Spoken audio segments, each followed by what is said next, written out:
There are 33 reserved words in the Python programming language. In this video, we will discuss the keyword is.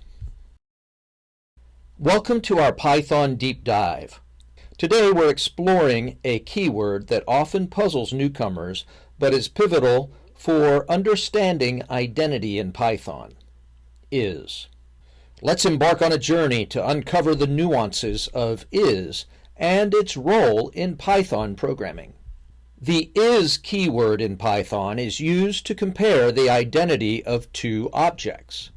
It checks if two variables point to the same object in memory, not merely if they are equal. This distinction is crucial for understanding how Python manages data. Why is?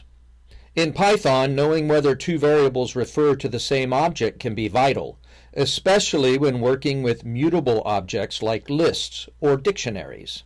Is allows you to ensure that your operations affect the intended data structures directly. The is keyword is commonly used to compare with singletons like none, or to check if two variables refer to the same object, which is particularly useful in debugging, or when you need to ensure two variables are not just equal, but are indeed the same instance. Let's look at an example to clarify the use of is. In this code snippet, B is an alias for A, meaning they point to the same object. Thus, B is A returns true. However, C is a different object with the same content as A.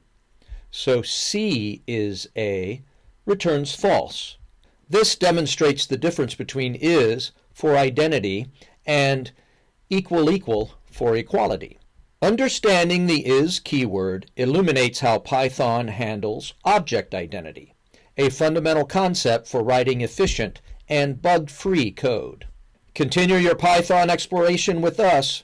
Subscribe for more insights into the powerful features of Python.